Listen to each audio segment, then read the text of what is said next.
Ok, bueno, pues buenas noches. Están bienvenidos a nuestro curso. Continuamos con el curso Los Sacramentos y la Oración de las Enseñanzas de Jesús. Esta es nuestra penúltima lección, la lección número 7, donde vamos a hablar sobre la oración. ¿Qué entendemos por oración?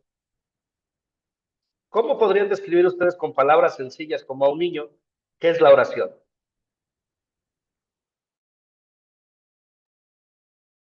Adelante, Daniel, luego María. Es simplemente hablar con Dios, comunicarnos con Dios, contarle todo lo que hay en nuestra mente, en nuestro corazón, lo más profundo que hay en ella. Excelente, muy bien. María, Sí, para mí la oración es mantener una comunión con Dios y sabiendo que Él me escucha, creyendo que Él sabe todo y conoce las intenciones del corazón. Es una manera de comunicarnos con Él y de mantener una comunión, una relación con Él a diario. excelente, comunicarnos, tener una relación con él, muy bien. Gustavo, le escucho. Es la herramienta que nos dejó Jesús, donde nos podemos comunicar con Dios. Antes había mediadores, hoy por medio de la oración podemos llegar a Él.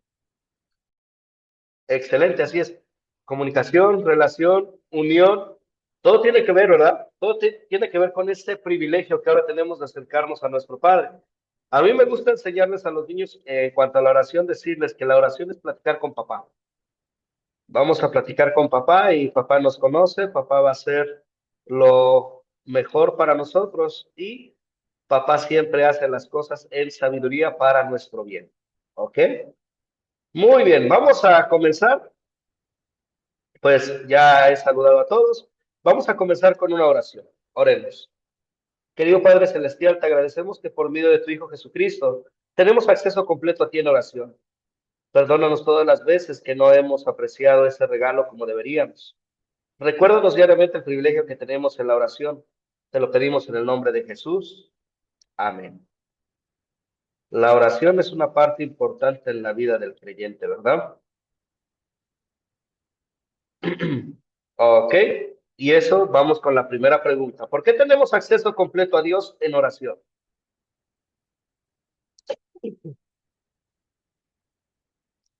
Adelante, Gustavo.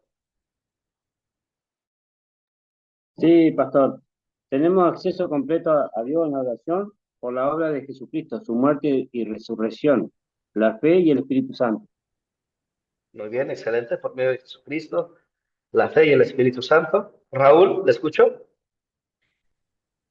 Buenas noches, pastor, buenas noches, Buenas hermano. noches. La oración, tenemos acceso a Dios, ¿no? Anteriormente hablaba en el Antiguo Testamento que había un tabernáculo, ya, en el cual era por medio de un sacrificio que hablaba el sumo sacerdote, el que llevaba el mensaje, ¿no? Y ahora sabemos que ese sacrificio que se da fue Jesucristo, y por medio de ese sacrificio tenemos acceso al Padre. Entonces, la oración nos permite, ¿no? Tener ese libre acceso y ese camino a través de Jesucristo, porque Él es el sacrificio vivo. Muy bien, excelente. Nosotros somos hijos de Dios por los méritos de Jesús, por su sacrificio. Nosotros a través de Cristo es que ahora tenemos la dicha de acercarnos a, perdón, al trono de Dios y pedir confiadamente, sabiendo que ahora Dios ve los méritos de su Hijo, no ve mis fallas, sino ve lo que Cristo ha hecho por mí. Y una parte importante en la oración es esto. A veces la gente pone mucho énfasis en el tamaño de la fe, y es bueno, pero es mejor en el objeto de la fe. Y eso lo vamos a platicar más adelante. Vamos con la siguiente pregunta. ¿Por qué es tan importante pedir que se haga la voluntad de Dios en nuestras oraciones?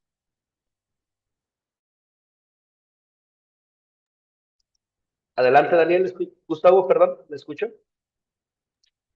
Sí, pedir que sea la voluntad de Dios es un acto de reconocer que el Señor sabe lo que hace, porque muchas veces uno como persona pide, pero tiene que dejarlo a voluntad del Señor. El Señor sabe en lo que hace porque no es todo pedir para vos, uno tiene que ser agradecido y muchas veces uno se confunde en el momento de dar la oración al Señor y le pide, qué sé yo, prosperidad, que te den una casa o te dé dinero, ¿no? Déjalo en sus manos que Él sabrá cuál será el proyecto que tiene en ti y cómo está tu corazón. Así es, muy bien, Dios sabe, ¿verdad?, qué es lo que nos va a dar para nuestro bien. Raúl, le escucho. Sí, dejar que se haga la voluntad del Señor es algo que como dice la palabra, ¿no? La voluntad del Señor es buena, agradable y perfecta. Sabemos que Dios tiene planes de bien para nosotros, pero no siempre nosotros confiamos en lo que dice su palabra, y mucho más cuando nos toca un momento difícil, por ejemplo, una muerte de un familiar, una enfermedad. Entonces llegan a veces los cuestionamientos, y ahí es cuando verdaderamente no magnificamos esta palabra que dice que se haga tu voluntad. Muchas veces nosotros como personas no dejamos que se haga esa voluntad, porque como vuelvo y repito, la palabra dice que Él tiene planes de bien para sus hijos. Entonces, si Él toma una decisión, por ejemplo, de que un familiar no se sane, entonces ahí entran los cuestionamientos, y a veces pensamos de que no es así, y ahí es cuando no permitimos que Dios obre en toda su plenitud. Así es, siempre es la voluntad soberana de Dios sobre todas las cosas, y siempre lo que hace es para bien. A menudo cuando oramos sabemos cuál es la voluntad de Dios y tenemos la confianza de que Él cumplirá la promesa, por ejemplo, cuando pedimos el perdón de nuestros pecados. Sin embargo, muchas veces no sabemos cuál es la voluntad de Dios, como cuando alguien está enfermo, con los ejemplos que bien pusieron ustedes. En esos momentos es bueno decir en la oración, que se haga tu voluntad, que no se haga mi voluntad, sino la tuya. Con esta actitud demostramos la disposición de recibir lo que Dios quiere, sabiendo que esto es para el bien de aquellos que le aman. Por ejemplo, yo estuve sirviendo en un lugar que estaba muy cerca de la playa, con un mar precioso, y durante ese tiempo que estuve sirviendo ahí, nunca aprendí a nadar. Yo soy una piedra, entro al agua y me voy al fondo. Cuando tocábamos este punto de la oración, yo le decía, piensa por un momento que yo le pido a Dios una moto acuática. Me subo en la moto acuática y me voy a lo más profundo, y la moto se voltea.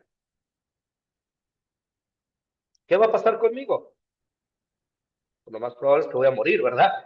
No sé nadar, me voy a ir al fondo. Dios nunca me va a dar nada para un mal.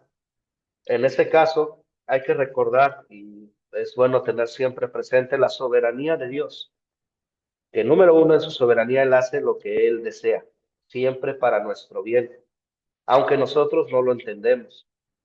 Y es una parte que a veces toca ciertas fibras, porque no se quiere ver a Dios en la oración como un soberano ser que decide sobre nosotros y que sabe lo que es mejor, sino que se quiere tomar a Dios como un genio de bolsillo, de decir, Dios, tienes que hacer lo que yo te digo. Incluso a veces las personas oran a Dios como si ellos pudieran controlar a Dios. Piensan que si solo oran con la fe suficiente, Dios sanará a sus seres queridos. Se olvidan de que solo Dios sabe lo que es mejor para esos seres queridos, ¿verdad? Y si Él quiere llevárselo al hogar celestial, este es el momento y Dios lo hará. Nosotros tenemos que aceptar la voluntad de Dios, y es bueno tener en nuestras oraciones la actitud que tenía Jesús en el Getsemaní. Señor, hágase tu voluntad y no la mía. Tú llegas a depender de su voluntad conociendo a Jesús en la intimidad a través de la oración. Sí, así es. Dependemos enteramente de Dios. Hay una parte importante que es como el choque contra la oración. Hoy en día muchas iglesias enseñan el poder del decretar. Yo decreto y se va a cumplir porque yo lo digo. Yo decreto que esta persona se va a sanar, yo decreto que vas a tener riquezas, prosperidad y un montón de cosas. Pero la verdad es que el ser humano no es nadie para decretar eso. El ser humano puede anunciar las bendiciones de Dios, pero el único que puede decretar y decir que va a ser un hecho es Dios, porque Él sí tiene el poder, Él sí es soberano. Nosotros simplemente, en el buen sentido de la palabra, nos humillamos delante de Dios, nos doblegamos y decimos, Señor, hágase tu voluntad y no la mía. ¿Por qué? Porque tu voluntad es perfecta y mi voluntad es pecaminosa. porque tú, Señor, sí vas a hacer algo bueno por mí. Yo, Señor, tengo esta mancha del pecado que constantemente me hace pedir cosas que no son para mi bien. También una parte importante es pedir sabiduría, ¿verdad? Para discernir ese tipo de situaciones. Ahora, en la oración es nuestra comunión con Dios. Eso significa, en el sentido más amplio, todo lo que hacemos como creyentes es un tipo de oración a Dios. Ah, todas nuestras acciones, pequeñas o grandes, pueden ser consideradas como oraciones de agradecimiento a nuestro Salvador. Por lo general, cuando hablamos de la oración, nos estamos refiriendo a orar en un sentido estricto, cuando hablamos con Dios, con nuestra boca o con nuestros pensamientos. Como fue mencionado en el video que les había dejado de tarea, nosotros tenemos el gran privilegio de orar gracias a Jesús. Él abrió la línea directa de comunicación, permitiéndonos acudir a Dios libre y sin temor, sin ese temor de que no nos va a escuchar o de que va a estar limitado por el tiempo, no. Dios nos escucha 24/7, a Él podemos ir todos los días, todas las horas, y Él está ahí para escucharnos y para proveer para nuestro bien. Nosotros a menudo no apreciamos ni usamos este privilegio como debiéramos. En nuestra falta de acción y vidas sin oración, nosotros pecamos, pero confesamos esos pecados a nuestro Salvador, el cual lleva una vida de oración perfecta en nuestro lugar para salvarnos. En el gozo del perdón, nosotros regresamos a nuestra vida y deseosamente, buscamos tener más esa relación de oración con nuestro Dios. Una parte importante en la vida del creyente, como lo mencioné hace un momento, es la vida de oración. ¿Qué tanto dedica para platicar con Dios?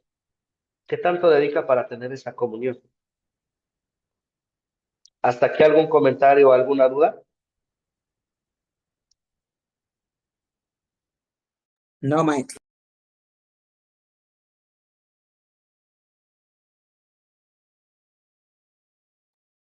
Ok, bueno, entonces continuamos. ¿Qué opinan? ¿Una oración es escuchada por la fe o por el objeto de la fe? Por la fe, por la fe. ¿Seguros?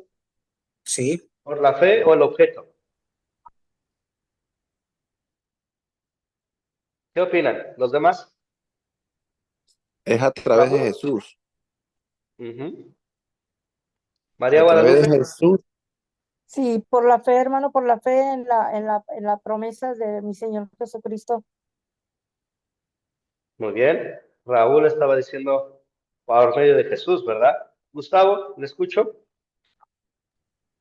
Sí, yo por lo que entiendo, capaz que me corrigen, es por la fe, porque si uno no tiene fe, no sirve la oración. Es algo, Ah, creo que no tiene sentido. ujú. Hay una parte importante a ver en esta pregunta. Y Raúl dio con el clavo. Yo puedo tener una fe grande, pero si esa fe grande está mal encaminada, pues mi oración no va a ser escuchada, no va a ser dirigida a Dios. Por ejemplo, yo puedo tener una fe grande en esta cajita. Son dulces para la garganta y decir, por esta cajita voy a ir al cielo. Pues la verdad es que no.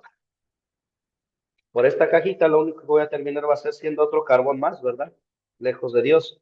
Con la oración es lo mismo. Yo puedo decir, ya le pedí a esta cajita que me cumpla lo que yo quiero. Pues es un objeto inútil. No va a tener la mayor respuesta o no va a poder hacer más de lo que yo puedo hacer para ayudarme. ¿Puedo tener una fe grande? Sí, pero es mejor si esa fe grande está encaminada a quien pueda ayudarme. ¿Una fe grande es útil? Sí, pero siempre y cuando esa fe esté puesta en Jesús. Si esa fe, por más grande que sea, no está puesta en Jesús, de nada sirve. Por ejemplo, aquí en México a veces hace algo llamado las peregrinaciones. La gente se va por distancias largas en bicicleta o se van caminando y llegando al templo se arrodillan para entrar haciendo un tipo de manda. Ellos tienen una fe grande, una fe asombrosa, pero la fe está mal enfocada, está puesta en alguien que no les puede ayudar. Si nosotros ponemos enteramente nuestra fe en Jesús, Él va a hacer por nosotros, siempre para nuestro bien y en su sabiduría.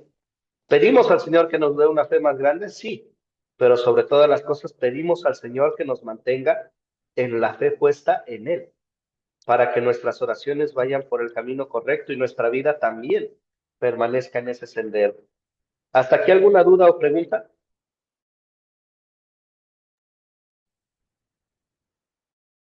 Es importante lo que usted mencionaba, maestro, que la fe tiene, obviamente, cuando yo le dije la fe en Jesús, porque obviamente hoy en día hay gente que, bueno, la Iglesia Católica dice van donde los santitos y yo le recé que es por la fe y ellos piensan que es eso, pero obviamente hay como una contradicción, digámoslo así, o sea, porque ellos dicen es la Virgen o es el santo tal, pero es la fe que ellos tienen, o, o sea, y se les cumple, y ellos le atribuyen eso a la imagen, pero obviamente nosotros que tenemos el conocimiento, obviamente es la fe en Jesús. Entonces, ahí sí está como un poco confusa porque hay gente que cree en San Gregorio, en muchos santos, en México más que todo, y en la Virgen de Guadalupe, y ahí está un programa, y se sanan y se curan, y dicen, no, es que la Virgen me hizo el milagro. Ellos tienen fe, o sea, la fe, obviamente nuestra fe está en Cristo, y ellos tienen esa fe en ellos. Básicamente el milagro se hace por la fe, pero obviamente una fe debe estar fundamentada en Cristo y no en aquellas imágenes o en aquellos santos. Es mi opinión, no sé si estoy mal. Sí, y una parte importante es que dijéramos aquí en México, en todos lados se cuecen habas, ¿verdad? También en las iglesias evangélicas se llega a tener tanta fe en los pastores que los pastores se vuelven milagreros, se vuelven profetas adivinos del futuro y lo que menos se predica es Cristo. A veces la gente va a la iglesia más por lo que le dice el pastor en cuanto al sentido de autosuperación, más como un manager de vida que el llamado al arrepentimiento y el predicar la ley y el evangelio. Raúl, le escucho. Sí, pastor, yo quería igual hacer una consulta, ¿no? El tema de la oración, ¿no? Y como usted dice, tiene que ser siempre en el objeto que es Jesucristo, ¿no? Porque por medio de él es el que gira todo, ¿no? Y es en torno a todo. Porque dice también la palabra de que los estorbos de la fe, ¿no? Hay momentos que, por ejemplo, estoy enemistado con mi hermano y resulta que yo tengo fe que va a tener ser un día exitoso en ventas, supongamos, yo trabajo en ventas y un día exitoso, pero salgo enemistado con mi esposa, como dice la palabra, o con un hermano en la iglesia, entonces es una oración que tiene un estorbo. Entonces, eso también hay impedimentos en la oración, ¿no? Y que no solo no se debe basar en la fe porque como es un ejemplo, ¿no? Si tenemos a un estorbo como el tema de que una enemistad con el hermano, una discusión, entonces ya no sería una oración limpia. Sí, ahí es importante también tener presente la vida de la santificación, ¿verdad? Vivir conforme a lo que Dios agrada y recordar que pues constantemente pecamos, constantemente fallamos y muchos de los pecados que pasamos por alto aún están ahí. Y quien intercede por nosotros es el Espíritu Santo. Ahí damos gracias a Dios que tenemos al Espíritu Santo que intercede, que lleva nuestras peticiones a Dios y que Dios actúa conforme a su voluntad y no la nuestra. Sí, a veces podemos tener esos roces, esas piedras o estorbos espirituales en cuanto a la oración, y es un buen momento para hacerlos a un lado, para quitarlos. Decía en el video el pastor Deckner, hablaba sobre tres cosas, ¿verdad? La acción de gracia, el arrepentimiento y ¿cuál era el otro?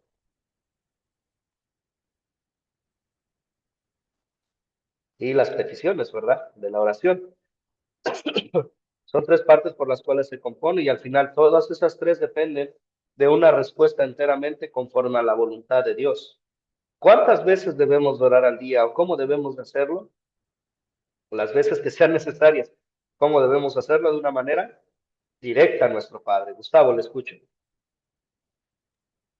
Sí, lo que usted estaba, lo que está diciendo, que bueno, que yo también lo entendí ahora, es que en el caso nuestro, en mi caso, mm, digo, por ahí uno es, ¿cómo le diría? Desconocemos de esto, eh, seríamos como, ignoramos la situación, y muchas veces, en el caso de mi región, es el tema de la manipulación.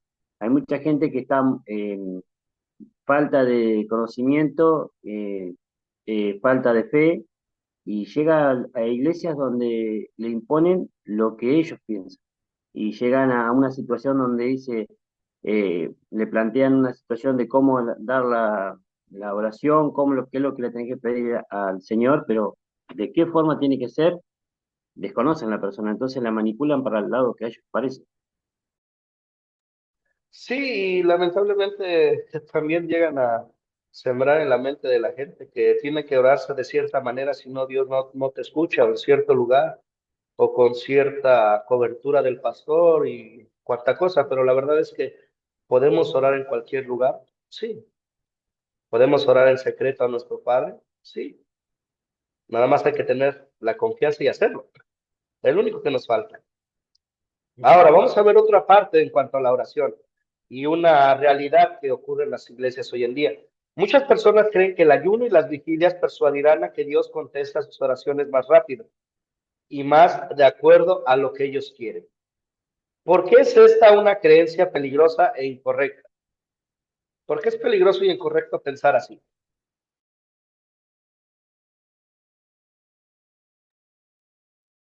Bueno, por lo que usted acaba de decir, hermano, que la voluntad de Dios es soberana.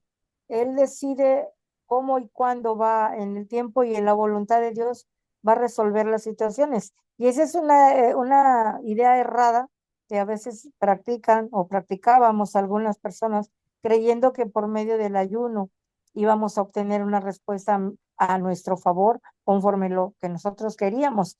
Y cuando era algo que no era así, nos sentíamos frustrados, nos sentíamos decepcionados, creíamos que Dios no nos había escuchado, y así pasa, ¿verdad? Entonces, por eso es peligrosa y es incorrecta, porque Dios siempre tenemos que esperar en la voluntad y en el tiempo de Dios.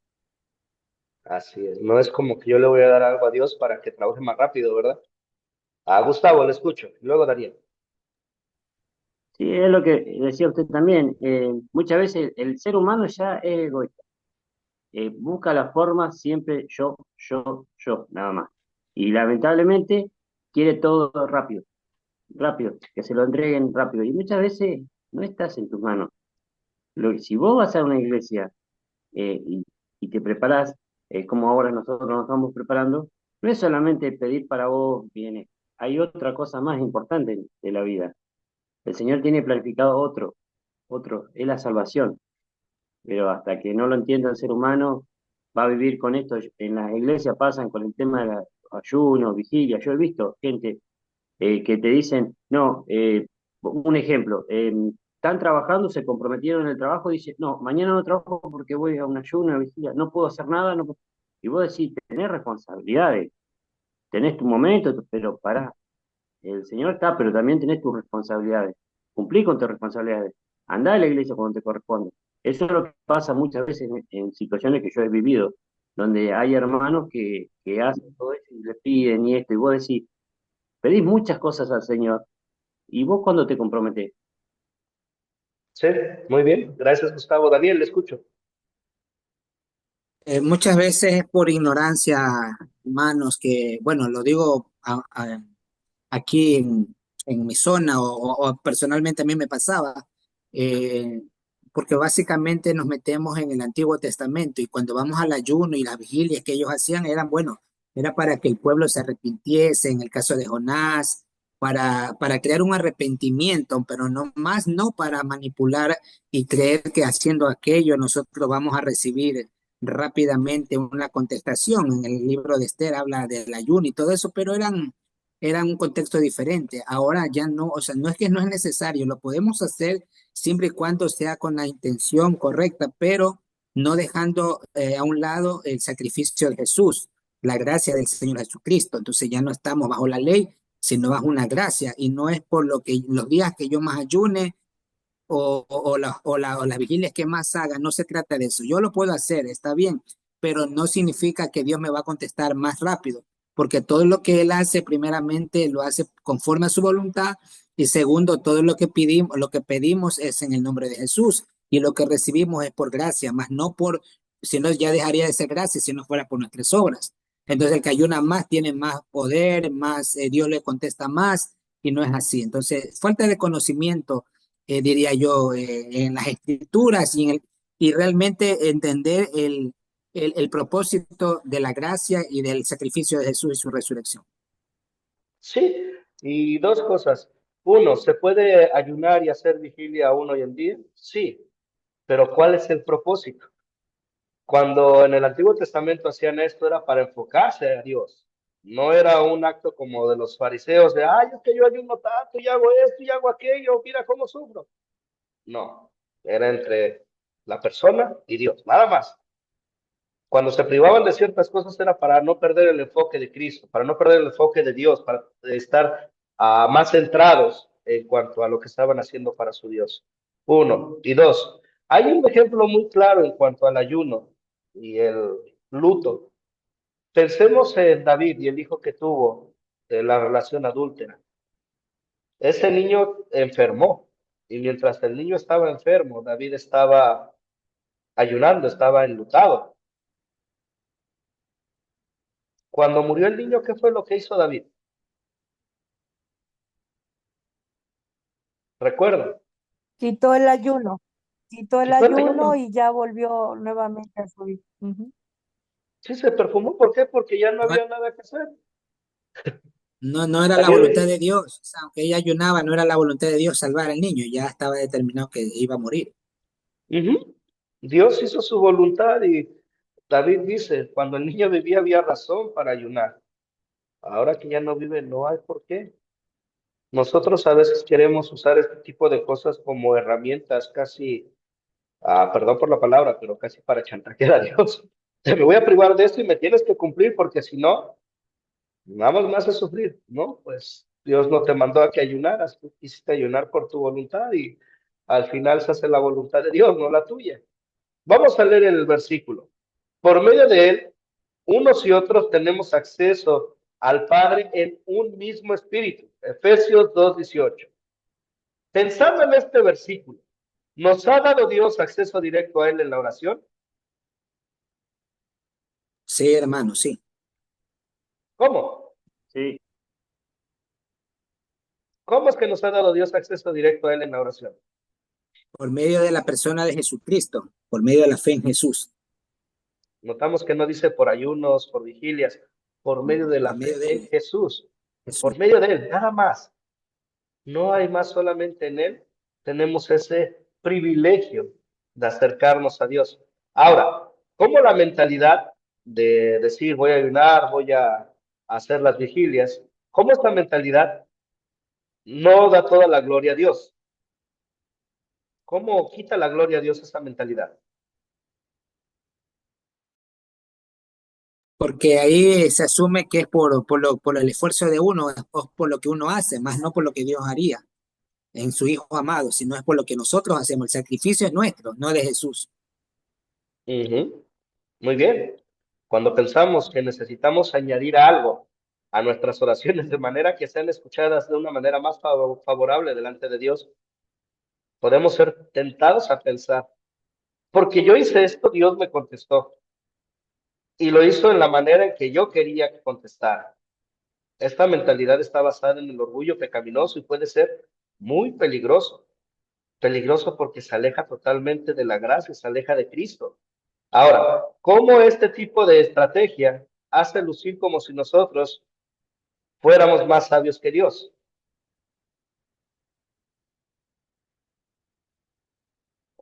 Mejor formulada la pregunta es, ¿cómo este tipo de estrategias hace parecer que nosotros somos más sabios que Dios?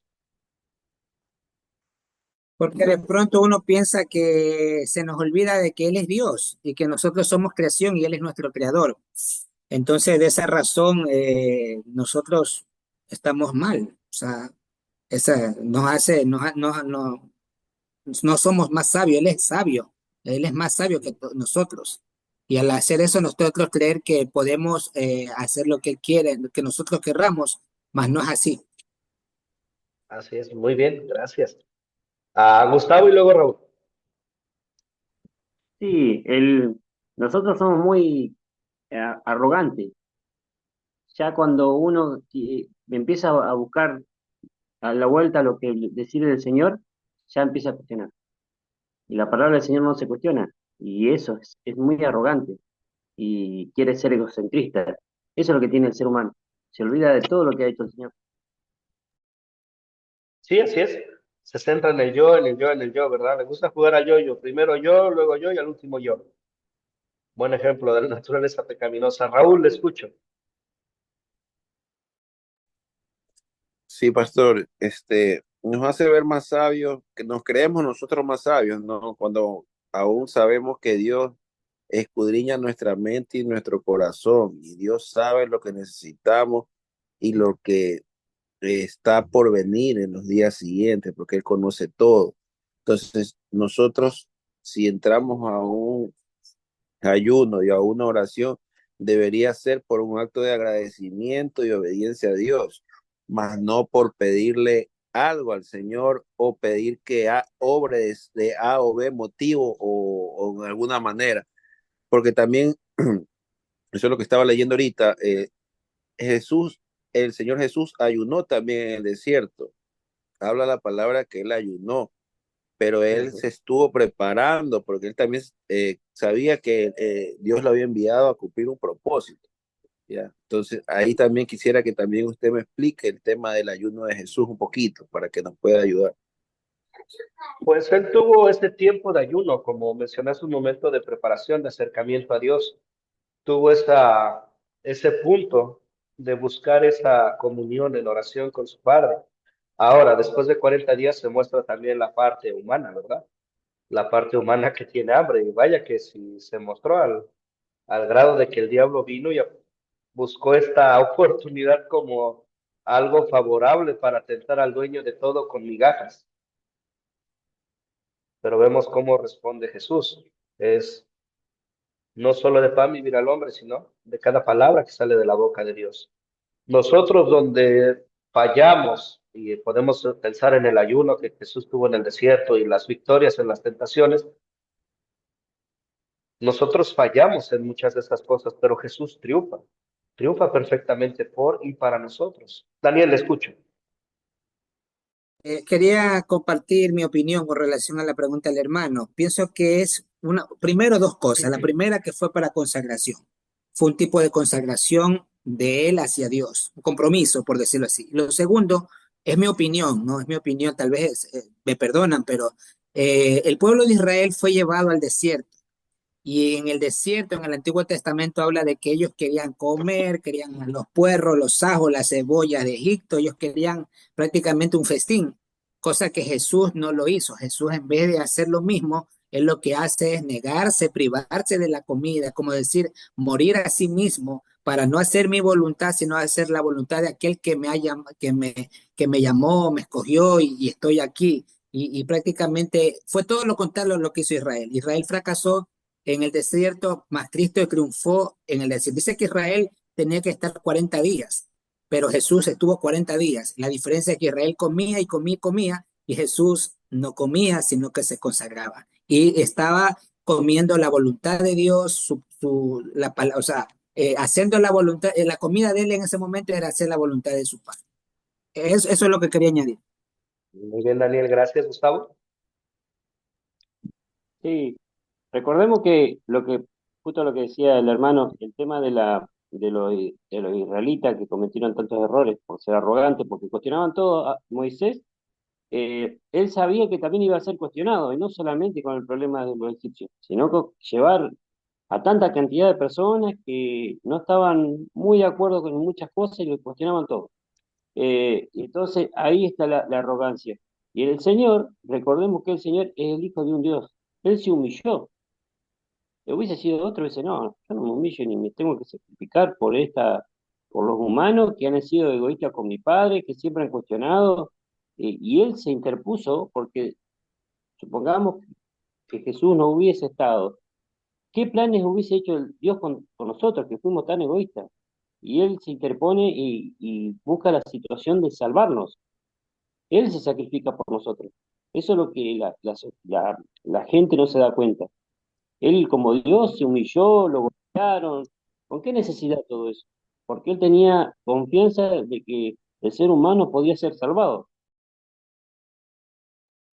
Sí, una parte importante que nos ayuda a entender esto es lo que nos dice Hebreos, perdón, Hebreos 4, comenzando en el versículo 14 y 15. Por tanto, teniendo un gran sumo sacerdote que traspasó los cielos, Jesús, el Hijo de Dios, retengamos nuestra profesión, porque no tenemos un sumo sacerdote que no pueda compadecerse de nuestras debilidades, sino uno que fue tentado en todo según nuestra semejanza, pero sin pecado. Nota importante en esa parte, fue tentado en todo conforme a nuestra semejanza. El diablo vio el hambre ahí y aprovechó para tentar a Jesús.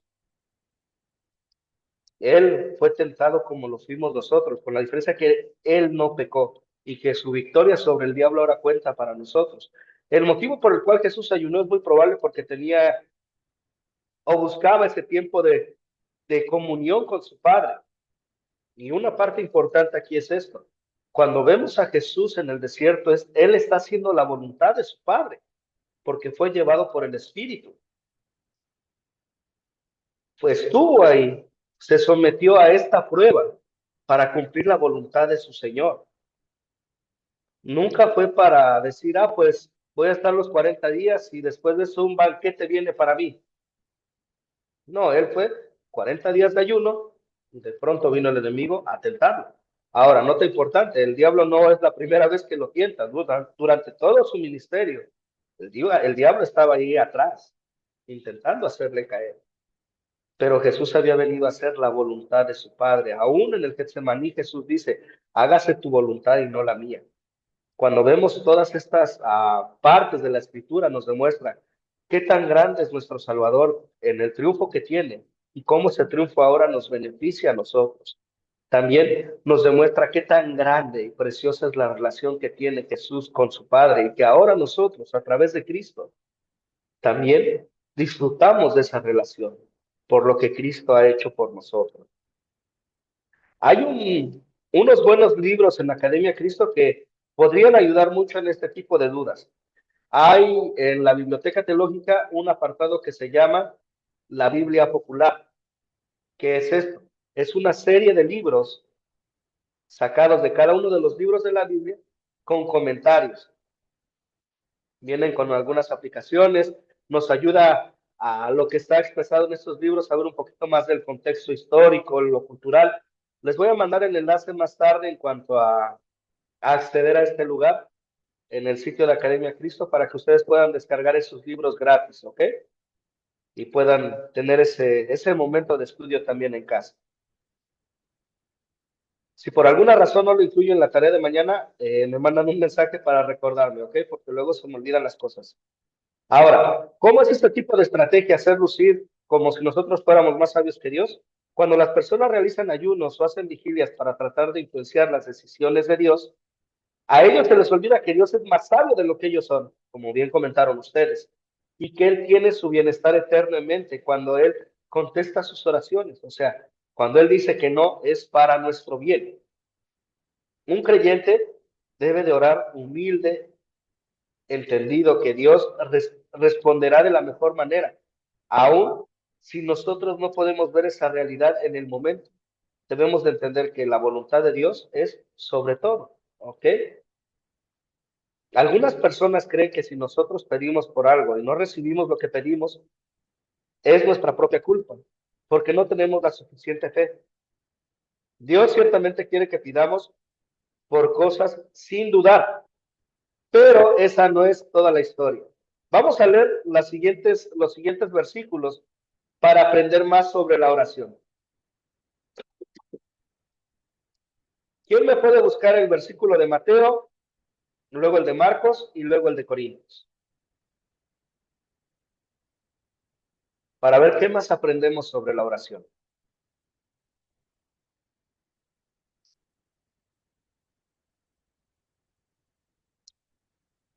¿Quién tiene Mateo?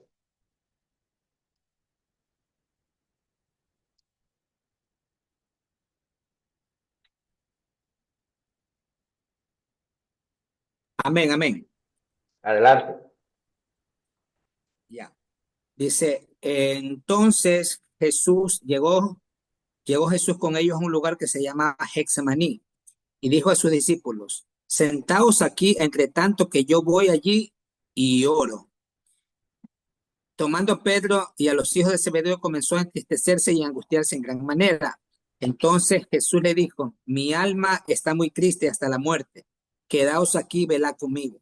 Yendo un poco adelante, se postró sobre su rostro orando y diciendo, Padre mío, si es posible que pase de mí esta copa, pero no sea como yo quiero, sino como tú. Vino luego a sus discípulos y los halló durmiendo y les dijo a Pedro, así que no habéis podido velar conmigo una hora, velad y orad para que no entréis en tentación. El espíritu a la verdad está dispuesto, pero la carne es débil. Otra vez fue y oró por segunda vez diciendo, Padre mío, si no puede pasar de mí esta copa sin que yo la beba, hágase tu voluntad. Vino otra vez y los halló durmiendo, porque los ojos de ellos estaban cargados de sueño. Y dejándolos se fue de nuevo y oró por tercera vez diciendo las mismas palabras. Entonces vino a sus discípulos y les dijo, dormid ya, descansad. He aquí ha llegado la hora y el Hijo del Hombre es entregado en manos de pecadores. Levantaos, vamos, ved, se acerca el que me entrega.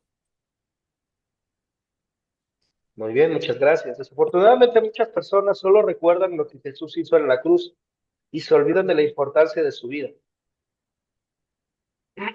Jesús evitó todos los pecados de comisión, hacer lo que Dios dice que no debemos hacer, y nunca pecó de omisión, no haciendo lo que Dios nos dice que hagamos. Jesús obedeció la ley para darnos un registro perfecto. Ya no estamos obligados por la ley a obedecer.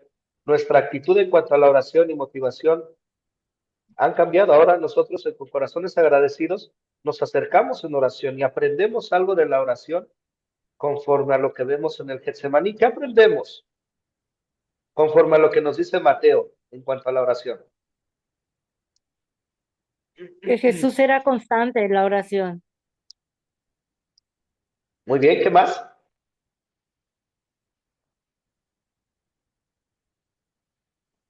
¿Qué nos enseña Jesús en el Getsemaní?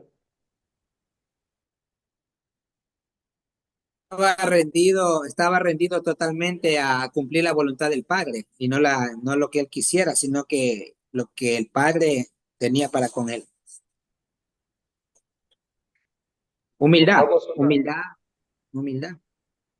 muy bien, notamos una oración También nos perfecta, enseñó ¿verdad? a interceder. También nos enseñó a interceder por los demás, hermano. Ujú. Nos enseña a interceder, nos enseña a pedir la voluntad de Dios, nos enseña a aceptar esta voluntad. Jesús oró perfectamente. Es una oración perfecta de intercesión, de aceptación, de petición. Vemos cómo Jesús nos muestra, ¿verdad? Ahora, Marcos 9:14 al 27.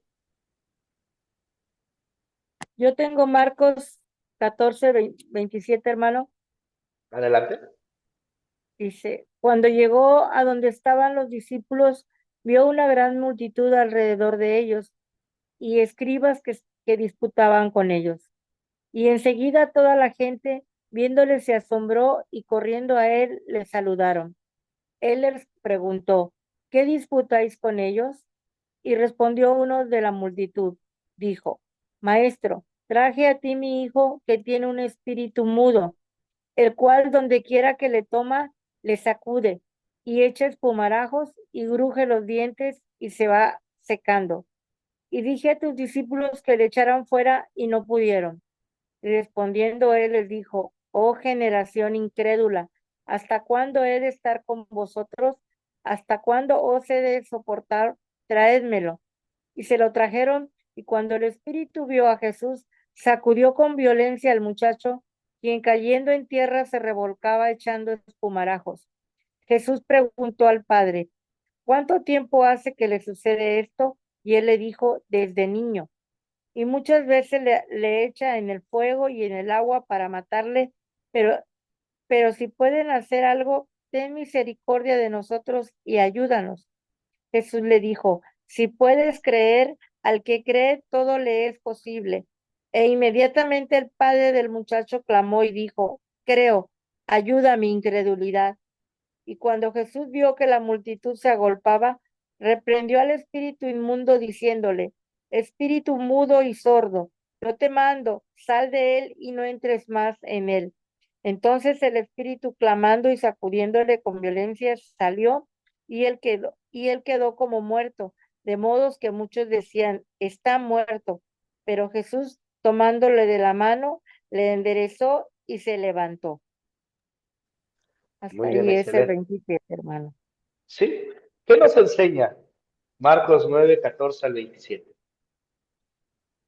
en Nos cuanto a la enseña la oración? santidad de Jesús y cómo él podía echar fuera demonios porque él tenía una comunión íntima con su padre y, como decían, ¿verdad? Él tenía una relación personal y oraba y yo sí creo que el ayuno, más que para pedir, ahora sí como dicen, torcerle la mano a Jesús, es para permanecer en santidad con él.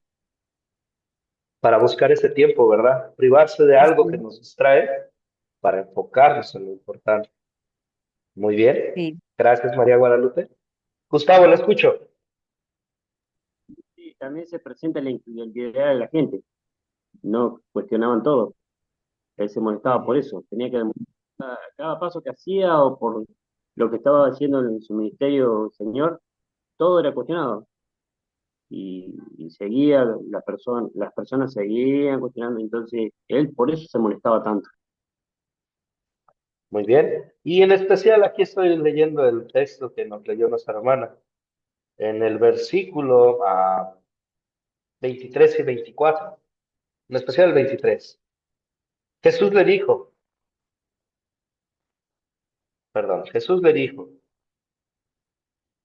si puedes creer, al que cree todo le es posible. E inmediatamente el padre del muchacho clamó y dijo, creo, ayúdame en mi incredulidad. Aprendemos en esta historia que Jesús contesta nuestras oraciones porque Él es nuestro buen y amoroso Dios, para el cual no hay nada imposible. Mientras que para la gente era imposible que este demonio abandonara a este hombre, para Dios no lo fue. Los discípulos fallaron en exorcizarlo. El hombre buscó a Jesús, el papá de este muchacho buscó a Jesús y creyó que este hombre, que este Jesús era más que un maestro, que era el Dios verdadero. Y pide que le ayude con su hijo. Y vemos esas palabras de amor de Jesús. Si puedes creer, al que cree todo le es posible. Y la respuesta del hombre es una respuesta que nos debería de ayudar a nosotros, ¿verdad? Y que deberíamos en una buena manera hacer nuestra. Creo, ayúdame en mi incredulidad. ¿Cómo puede ser eso? Creo, pero aún soy incrédulo. Sí, creo en Jesús, creo que Dios es todopoderoso, pero aún fallo, aún tengo esta carne que constantemente olvida que Jesús contesta mis oraciones y que es mi amoroso y buen Dios, que me cuida y preserve, que todo lo que hace es para mi bien. A veces eso lo recordamos al final, ¿verdad? Cuando ya tenemos la soga en el cuello y ya no sabemos para dónde correr, por fin nos acordamos de Dios, cuando debería de ser el primero al que acudimos. ¿Ok? Segunda de Corintios 12, versículos 7 al 9.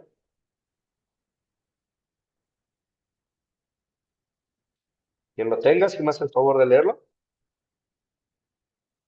Si no, yo lo puedo leer. Ah, María Guadalupe lo tiene. Yo lo tengo, hermano. Sí, dice, y para que la grandeza de las revelaciones no me exalten desmedidamente, me fue dado un aguijón en mi carne, un mensajero de Satanás que me abofetee para que no me enaltezca sobremanera. Respecto a lo cual 3 veces he rogado al Señor que me lo quite de mí, y me ha dicho, bástate mi gracia, porque el poder perfecciona en la debilidad. Por tanto, de buena gana me gloriaré más bien en mis debilidades para que repose sobre mí el poder de Cristo. Muy bien. ¿Quién está orando aquí? ¿Quién nos está hablando? Pablo, ¿Quién era Pablo? Vamos a hacer un pequeño remembranza, perdón, de quién es Pablo. ¿Quién me puede decir quién es Pablo? Pablo fue un perseguidor de la iglesia.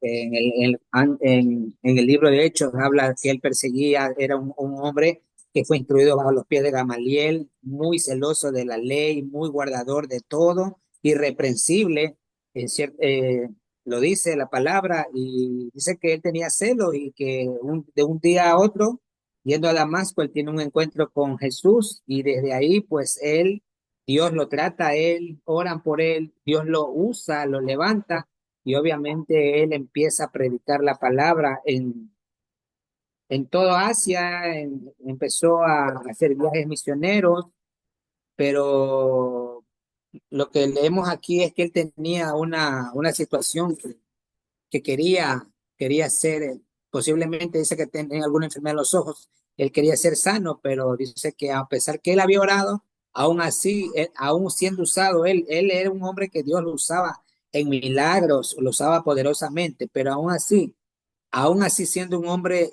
poderoso en el Espíritu Santo, poderoso en Dios, escogido de Dios, preparado, ilustrado y todo aquello, aún siendo él lo que él era, un apóstol, un misionero, un obrero, aún él estaba bajo la voluntad del Padre y aún aunque él le había rogado que le quitara ese problema, él lo mantenía y tenía que vivir con eso.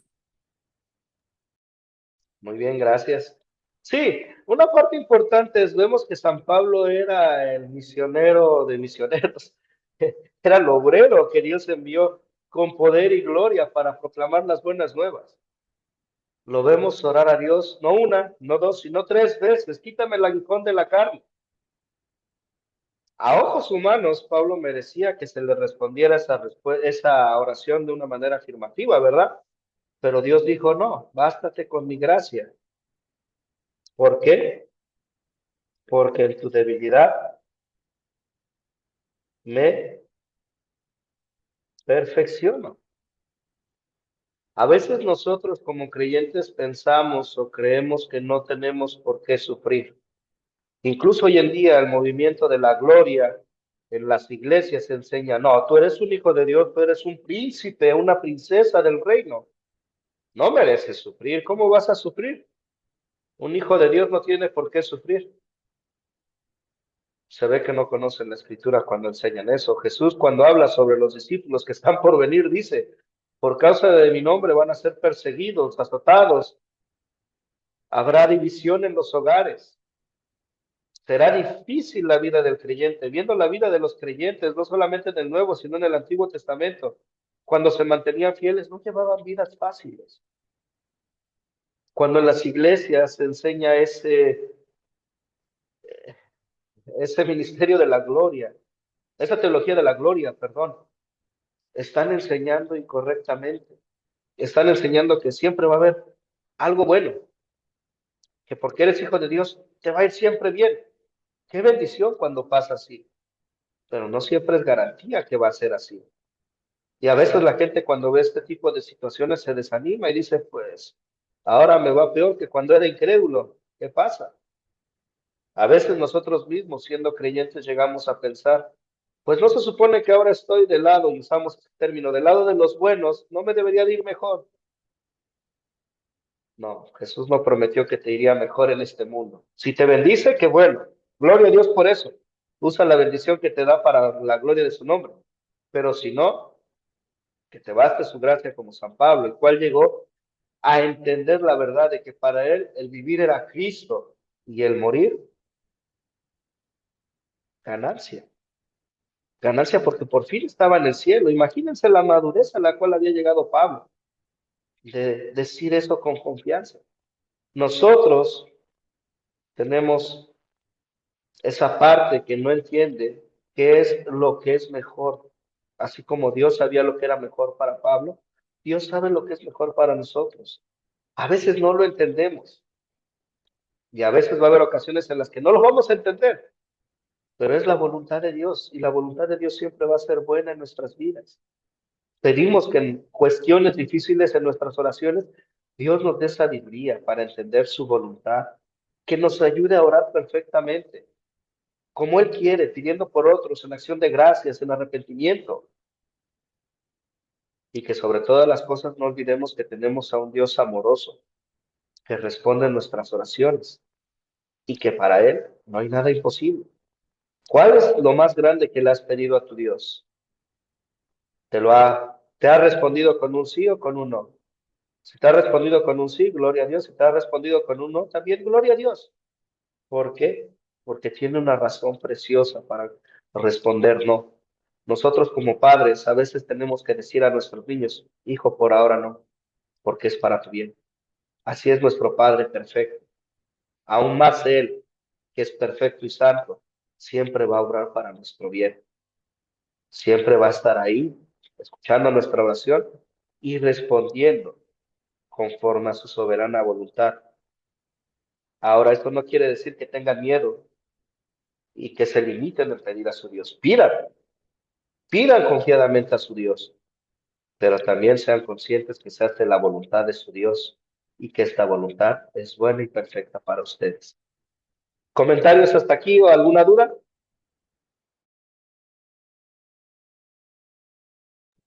Ninguna, pastor. Ok, bueno, pues entonces vamos a hacer una práctica, vamos a orar. Oremos. Amado Padre Celestial, te damos gracias, Señor, por este tiempo de esparcimiento, por este tiempo de tu palabra, esta oportunidad que tenemos de servirnos unos a otros. Te pedimos, Señor, que abras nuestro entendimiento, que nos dé sabiduría y que nos lleves, Señor, a hacer todo lo que sea para tu voluntad y para el crecimiento de tu reino. Abre, Señor, nuestro entendimiento y llévanos a orar confiadamente, confiados en que tú, Señor, sabes qué es lo mejor para nosotros y a orar, Señor, conforme a tu voluntad. Danos, Señor, el valor y la sabiduría de acercarnos, Señor, y pedir conforme a ese amor que has demostrado para con nosotros en Cristo Jesús.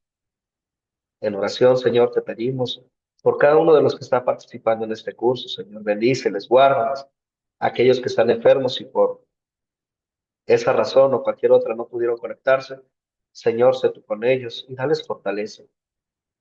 Te pedimos, Señor, por cada uno de nosotros, por nuestras familias, por nuestros hogares y por la gente a la cual tú nos has puesto a servir. Llévanos, Señor, a dar gloria a tu nombre y bendícenos, Señor, y úsanos para ser de bendición a otros. Te pedimos todo esto en el nombre de nuestro Señor Jesucristo. Amén.